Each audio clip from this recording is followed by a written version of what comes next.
Thank you for your love. Thank you for the heart.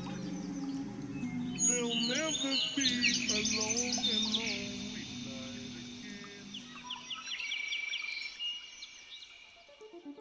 Já houve algum momento na sua vida em que você se perguntou qual é o sentido de tudo isso?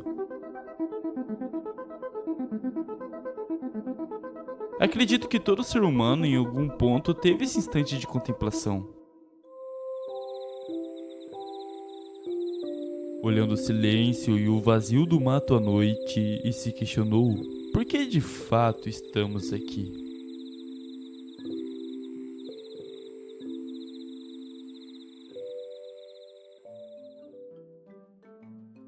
Essa inquietação não é exclusividade de ateus ou cristãos. Ambos compartilham o mesmo dilema e, curiosamente, ambos esbarram na mesma ausência de resposta definitiva. Eu lembro que quando eu era criança eu tinha uma dúvida muito sincera. Será que em algum momento da minha vida eu já pensei em algo que ninguém nunca havia pensado antes? Se isso de fato aconteceu, eu não tenho como saber, mas a verdade é que não existe nada de novo aqui debaixo do sol. Porque ninguém pode vir te dizer, veja, isso aqui é novo, porque tudo que existe hoje em dia existia 100 anos atrás. E o que existia 100 anos atrás existia 1000 anos atrás. E o que existia 1000 anos atrás existia 3000 anos atrás, que foi mais ou menos a data em que Eclesiastes foi escrito.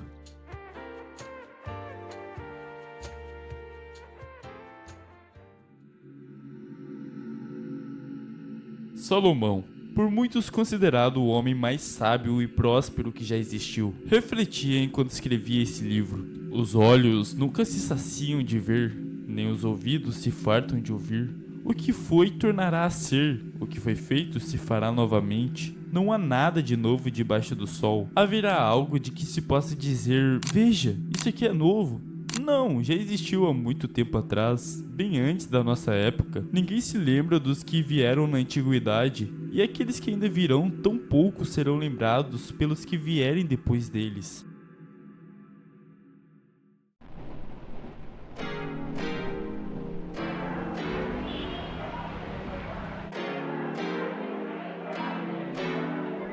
Dito isso, o que há de novo nessa terra que não havia no tempo de Salomão? Carros, computadores, celulares, remédio, papel higiênico, tudo foi apenas um aprimoramento de coisas que já existia. Pela ciência sabemos que a matéria não pode nem ser destruída e nem ser criada. Então, que grande inutilidade é tudo isso? De que vale você trabalhar tanto para conseguir riquezas, liberdade, sabedoria, saúde, sendo que tudo isso será em vão? Daqui 100 anos, nada que você fez será lembrado e mesmo que seu nome vá para livros de história por ter conseguido um prêmio Nobel da Paz, ninguém vai ligar para você. As pessoas continuarão seguindo seus rumos e construindo suas próprias histórias. Então de que vale você cessar uma guerra, sendo que nós sabemos que pessoas más virão e farão outras? De que vale você construir grandes impérios, sendo que seus herdeiros podem ser tolos o suficiente para destruir tudo que você construiu? De que vale você ficar musculoso, ser saudável, sendo que em algum momento a idade vai bater na sua porta?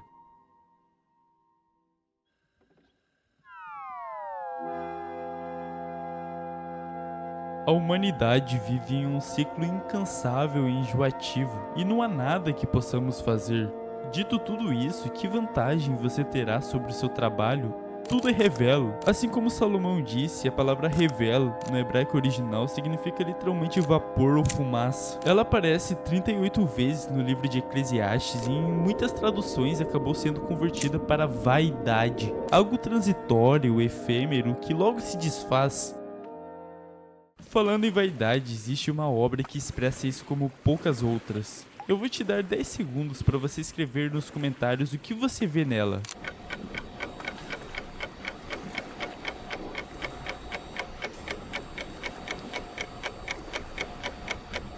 Always Vanity é uma famosa pintura do artista americano Charles Allen Gilbert. A obra é um exemplo notável de ilusão de ótica e simbolismo. A imagem mostra, à primeira vista, uma caveira, símbolo clássico da morte, mas ao observar mais de perto, percebe-se que a caveira é formada pela composição de uma mulher elegante sentada diante de um espelho, arrumando-se. Essa dualidade visual transmite uma forte mensagem sobre a efemeridade da vida e da beleza.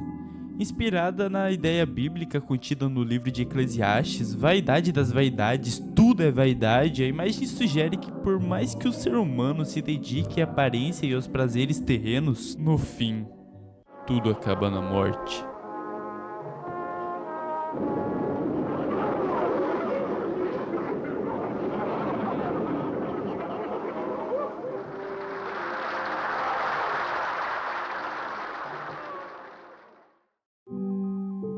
A obra é um comentário crítico e filosófico sobre o culto à aparência, a finidade da existência e a inevitabilidade da morte, o que a torna uma peça marcante tanto no campo artístico quanto no reflexivo. Então percebe-se que nada nessa vida faz sentido. Não importa o que você faça, literalmente tudo que você faz vai passar algum dia. O seu trabalho dos sonhos vai deixar de existir. A pessoa que você tanto quer se casar vai morrer. Todo mundo que você ama não existirá daqui 100 anos. E o sol? O sol continuará nascendo e se pondo. O vento continuará soprando para o norte e sul. As estações continuarão mudando e continuarão tendo os mesmos ciclos. Há tempo de nascer e tempo de morrer. Tempo de plantar e tempo de arrancar o que se plantou. Tempo de matar e tempo de construir. Tempo de chorar e tempo de rir. Tempo de lamentar e tempo de saltar. Tempo de afastar-se e tempo de abraçar. Tempo de buscar e tempo de perder. Tempo de guardar e tempo de jogar fora. Tempo de rasgar e tempo de costurar. Tempo de ficar calado e tempo de falar. Tempo de amar e tempo de aborrecer. Tempo de guerra e tempo de paz. Mas que fardo tão pesado é esse que Deus nos faz passar? E ao mesmo tempo é tão bela a forma que Deus faz dar sentido às nossas vidas. Mesmo sendo tudo inútil que nós fazemos, o Senhor nos mantém sempre ocupados, cheios de propósito, fazendo-nos sentir importantes.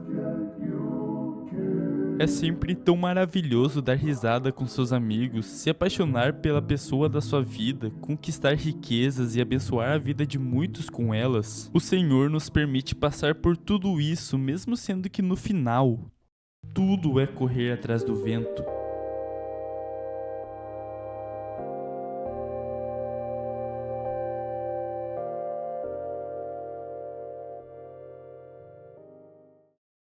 Nada que fazemos será algo eterno, mas diferente de nós, o que Deus declarou, isso sim será eterno. O que o Senhor faz torto, esse continuará torto, e o que o Senhor fez reto, continuará reto. Nada será acrescentado e nem tirado do que Ele declarou. Deus marcou o tempo certo para cada coisa. Ele nos deu o desejo de entender as coisas que já aconteceram e as coisas que ainda vão acontecer, mas para compensar não nos deixa compreender completamente o que Ele faz. O Senhor dá o prazer da vida tanto para o rei Salomão, que viveu há 3.000 anos atrás, quanto para o Guilherme, que vive nos tempos atuais. E por mais grandioso que Salomão tenha sido, o destino dele será sempre o mesmo do Guilherme. Realmente faz sentido alguma coisa? Mas se todos temos as mesmas oportunidades, por que vemos tantas injustiças? Políticos corruptos e ladrões voltando para o poder mesmo depois de ser provada sua imundície. Essas pessoas morrem prósperas e fartas de dia, enquanto um civil que sempre visou amar o próximo e ser justo morre de câncer e sem nenhum lugar para cair morto. Como pode uma coisa dessas, uma pessoa tão podre estar em tão alto cargo, enquanto um crente que não julga, não guarda rancor, não maltrata, não sabe se vai conseguir trazer comida para seus filhos no outro dia? Salomão reparou que Deus dá muita riqueza, fama, poder e tempo de vida para algumas pessoas, mas não permite que elas desfrutem dessas bonanças. Elas estão sempre preocupadas em construir argumentos para se safarem da lei. Elas não conseguem deitar na cama e ter uma boa noite de sono, porque não sabem se serão presas no outro dia. E por fim, alguém que não são eles, um estranho, acabará desfrutando do que é deles. E mesmo se vivessem por 2.000 anos, nunca conseguirão desfrutar desta vida. Onde está a pessoa que pode mostrar o que é o amor? Ela está bem ali. Olhe. Ele morreu e se tornou mais belo do que qualquer um dos vivos. Podemos chamar isso de amor. Ele não tem mais a capacidade de odiar ou de roubar as coisas. Salomão fala que uma criança que nasce desvivida é mais feliz do que essas pessoas, porque ela não chegou nem a ver a luz do dia. Ela não viu a maldade que existe nesse mundo, e ela, sem precisar passar por toda a dor deste mundo, acabará descansando mais do que aquele corrupto, porque no fim de tudo, todos temos o mesmo destino, e Deus prestará conta com todo mundo, sejam bons ou maus. Agora me diga, se uma criança nasce morta, que mal ela fez nesse mundo? Acaso Deus, que é todo justo, a jogaria no inferno? Certamente que não. Mas enquanto aquele corrupto, por mais que viva por 2000 anos aqui, de forma que não conseguiu desfrutar da sua vida, mas sempre teve riquezas, no fim ele será jogado no lago de fogo e enxofre. Todos aqui temos o mesmo direito de viver, a mesma oportunidade de construir casas e demoli-las. Portanto, não posso eu declarar sua morte de forma injusta. Tudo que se passa nesse mundo já foi resolvido há muito tempo. Antes de uma pessoa nascer, já está decidido o que vai acontecer com ela. E nós sabemos que não podemos discutir com quem é mais forte do que a gente. Uma coisa é certa, quanto mais falamos, mais tolice dizemos. E não ganhamos nada com isso. De fato, como é que podemos saber o que é melhor para nós nessa vida de ilusões? Vida que passa como uma sombra. Como podemos saber o que vai acontecer na Terra depois da nossa morte? Essa vida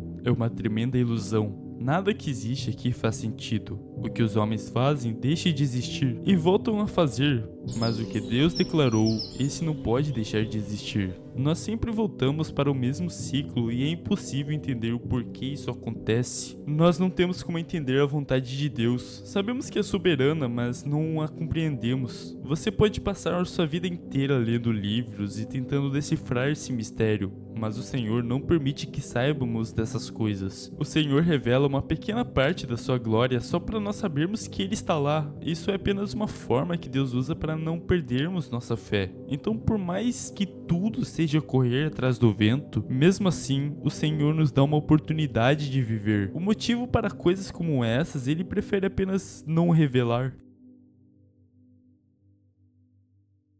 Calma, se você chegou até aqui, eu peço para que você se inscreva no nosso canal e curta nosso vídeo para apoiar nosso trabalho. Estamos começando agora e queremos entregar o nosso melhor. Desde já agradeço.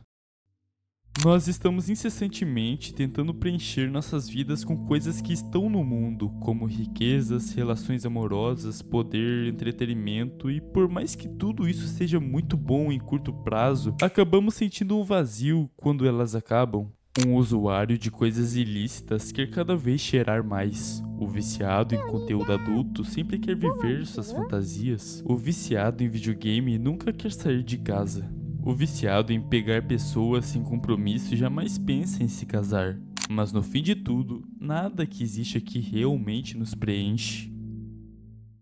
Então, depois de tudo que Salomão viu, viveu, experimentou, construiu, destruiu, pensou, escreveu, chorou e contemplou, o que restou? Ele teve sabedoria, mais do que qualquer outro homem no seu tempo. Ele teve riquezas, construiu palácios, templos, jardins, reinou com prosperidade. Ele provou todos os prazeres que os olhos e o coração humano podem desejar. E quando se sentou para escrever, ele não o fez como um jovem iludido pela vida, mas como alguém que já tinha ido até o fim do caminho. E sabe o que ele concluiu? Que tudo é vaidade, vapor, fumaça, que tudo é correr atrás do vento, mas ele não parou por aí. O livro de Eclesiastes não termina no vazio. Ele caminha para um ponto de equilíbrio, para uma verdade final. E ela é tão simples que quase parece pequena demais perto de tudo que foi dito antes. Mas é justamente aí que está a sua força.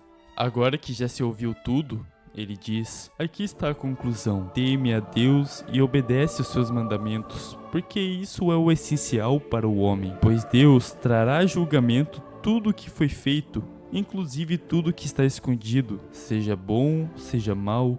Depois de 1000 reflexões sobre o sentido da vida, Salomão nos leva de volta ao ponto de partida.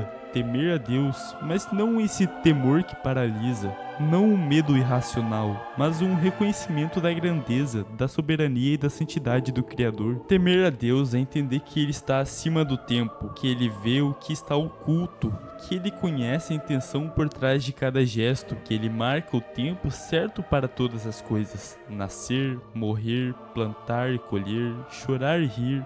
Temer a Deus é saber que a nossa vida não é aleatória, que apesar de parecer um ciclo repetitivo, existe um fio invisível que costura tudo.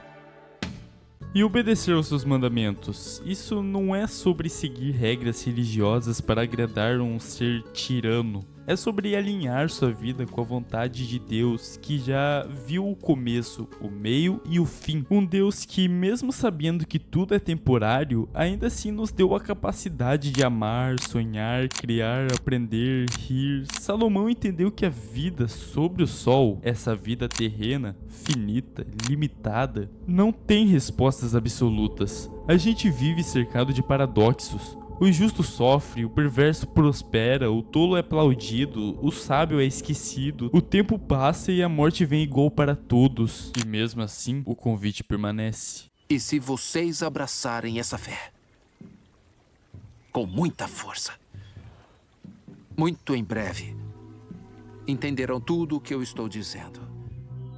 Tema a Deus, siga seus caminhos. Isso é o que vale, porque no fim, tudo que fizermos será confrontado, tudo que for escondido será revelado, e só vai importar o que foi eterno, e não o que foi popular. A sabedoria de Salomão não estava em explicar o universo, mas em admitir que não dava para explicar tudo. Você pode gastar a sua vida inteira tentando entender tudo e não vai conseguir, mas pode escolher viver com reverência, pode escolher caminhar com Deus, mesmo quando tudo parece um nevoeiro. Salomão chegou no topo e de lá viu que não tinha nada novo, mas também viu que ainda havia algo que valia tudo: conhecer a Deus, temê-lo e andar com Ele, e isso é eterno.